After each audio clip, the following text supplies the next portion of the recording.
Unless you want to, Mike. That was a great start. Okay. So first I want to thank everybody for this morning. Justin, Joe, Roxy, Karen, Melissa, Reverend Laura, thank you so much for inviting me to do this. I really, really appreciate the opportunity. Now, the way I deliver is different from the way people in church deliver a sermon. So you'll have to just bear with me. I'm a historian. I'm going to look down at my notes more often than most people do, and it's okay. It is okay, so just bear with me. So today's topic is there is no place like home. And when I think there is no place like home, I feel safe. I feel calm. I feel as if I'm wrapped up in this special, powerful healing force. I grew up in poverty, in a place that was not enough. My family was large. I had 7 brothers and sisters, mother and father. My mom could make any food taste good. No matter how little, it didn't make any difference. It was delicious. I remember a certain feeling sitting around in the kitchen at the time of the year when it's time to can fruits and vegetables. Well, we used to peel the apples. My brothers and I would sit around and peel the apples as my mother was getting ready to can them. It was cozy. The kitchen was warm. The aroma was heavenly. And there was no thought of not enough. The sacred transcended the physical for us. I knew that there was something greater in the universe, that angry God that our ministers in the area talked about in our Baptist churches, I knew that it had to be more than this. So as soon as I finished high school, I left the church. For many, many years, I had no spiritual home. And almost 2 decades later, I found my way to a place called the City of Angels Center for the Religious Science, I think it was called. City of Angels, yes, Church of Religious Science. I was home. It was cozy. It was just like being back in the kitchen. I knew from the very first day, because they told us about the omnis, I knew from that first sermon that God was everywhere present. It was all-knowing and all-powerful. I was home. It was just amazing. Eventually, I landed in Las Vegas and became serious about my study of American history and the local history of this city.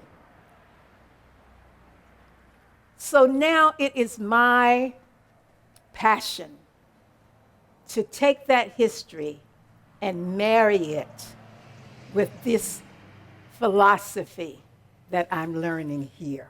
Yes, I'm still learning every day. So I'm learning more about love and abundance and plenty and freedom and justice. And I'm marrying that with the history of this place. History is never easy.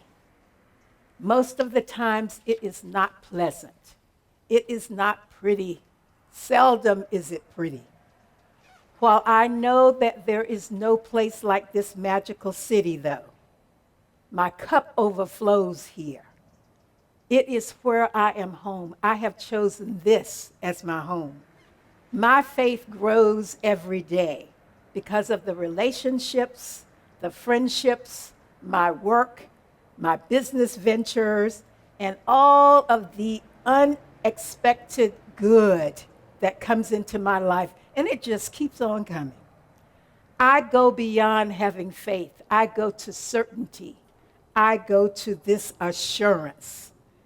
I am assured that the Creator is my home where I can nestle in the light, in the flow, in the abundance, and in the elegance of it all. And I can do it without even moving. I know I can be anywhere, and that place can be special. I have chosen Las Vegas. But isn't this place also called the Mississippi of the West? Yes, it is. And still, I think it's sacred. Center for Spiritual Living Greater Las Vegas is one of the places that allows me to feel that presence like I did back in the kitchen in North Carolina. I feel it in the parks here. I feel it throughout the city. I feel the infinite spirit when I stop and breathe in. I feel it when my joy bubbles up and flows over. But it is my practice of praying, of reading, of taking classes, of journaling that allows this spirit to embrace me. Sometimes, though, I get weary. I know that we are walking this path of oneness. I know we are. And yet, sometimes I see in my historical research and in my daily newspaper that our teachings don't seem to be working. Our teaching tells us to love our neighbors as ourselves. We're in a movement of oneness. We are the leaders of this movement. Are we leading? Are we the centers for spiritual living, members, supporters that are leading? Who are we allowing to lead? Who are we allowing to speak for us? We believe in oneness. We believe in joy and love and a spiritual essence that is everywhere present.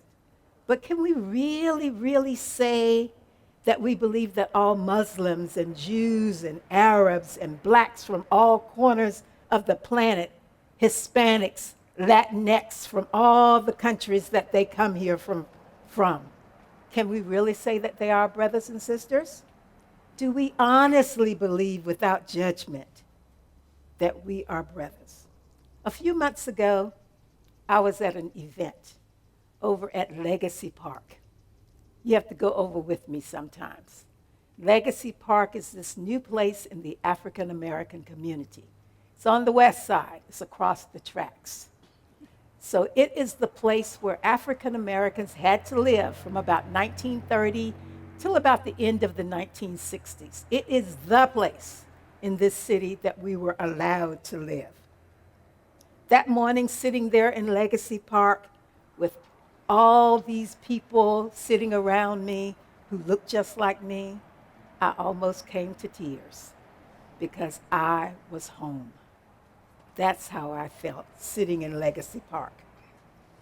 One of the plaques in that park, this is a park that honors contributions made by African Americans in Las Vegas. One of the plaques belonged to a man named Charles Keller.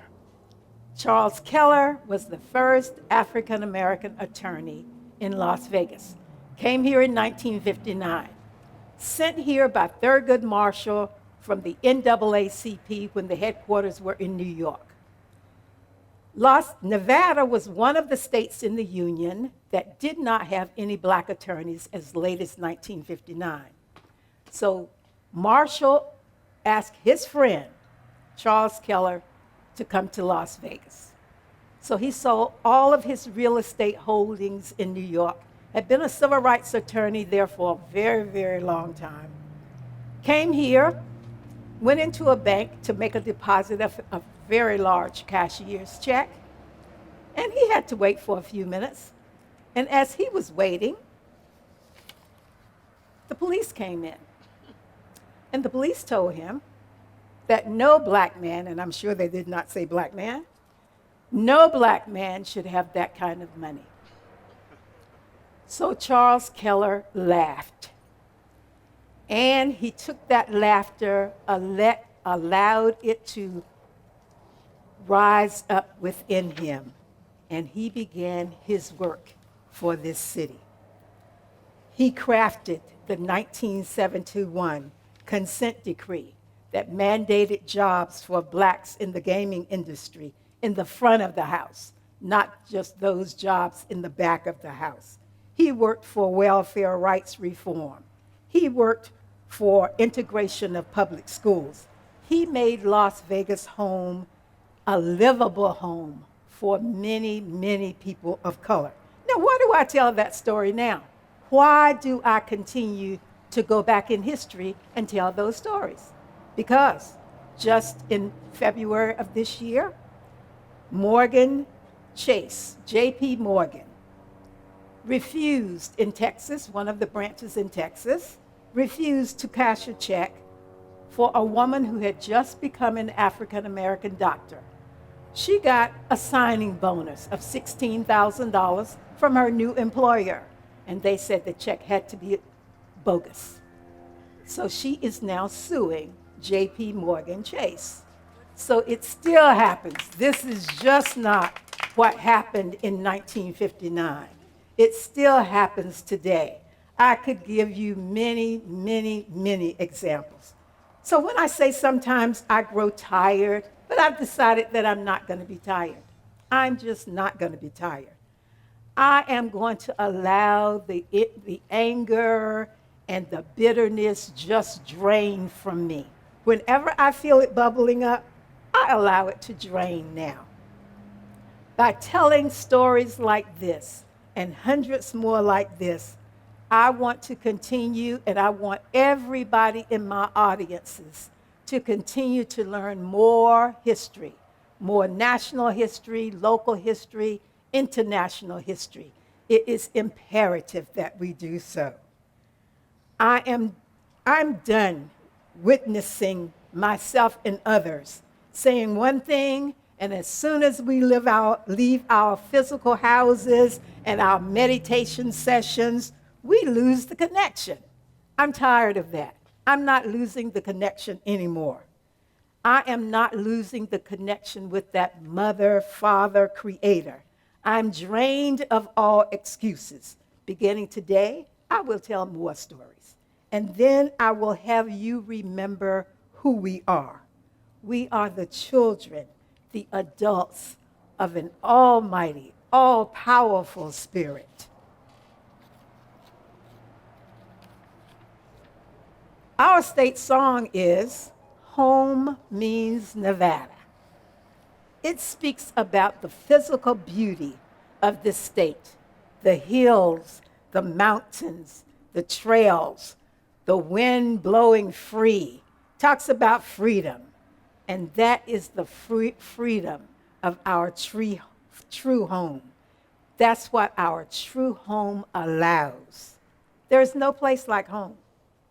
Two young women, Winona and Petra, took a gap year between high school and college, and they went across the United States interviewing people about race and gender in America. They produced a book called Tell Me Who You Are. It's been out for a little less than a year now. At one point, they were exhausted. They had been called names. They had been threatened in small towns all across America. Their parents wanted them to come home, to be safe. They wanted to shower them with love after all the stories and all the hate. The truth was, the young women said, we really wanted to go home. We felt grateful for all the stories, yet our bodies felt weighed down, not only physically, but emotionally.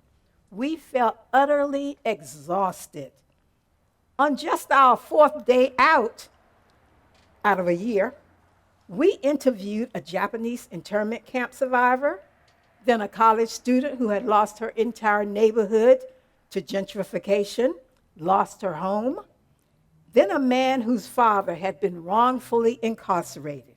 All those stories were right in a row.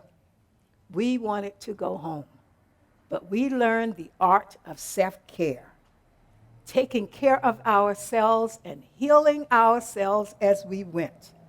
We began to journal. We began to listen to powerful music, probably like Melissa's music. They went home to Christ within. And they said, and we talked to this black woman in Vermont who said, I hate talking about race. I'm tired of it. But we have to do it. Tapping out of racism, out of this work, is not a privilege for people of color. Not now, not anyways. She just wanted to go home. The young women wanted to go home. But the work is important. So we learn to go home within. I thank you for listening. Let us pray.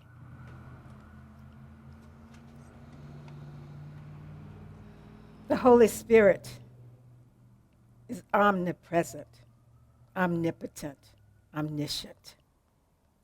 I am one with this presence. And as I know this for myself, I know it for all in this audience now and forevermore. I speak my word for the truth of our homegoing, not just the end of life, but every day, several times a day. We can go home within. So we go to God. We go to the God of our being, the Creator that made us in its image and likeness. We are one with the divine abundance, the joy and the freedom and the love that is everlasting. We are one with grace, that grace that is our sufficiency in all things. We are the divine personified.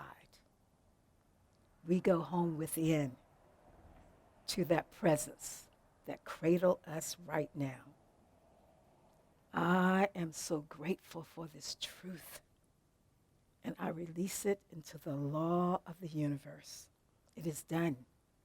The almighty oneness takes me home, and so it is.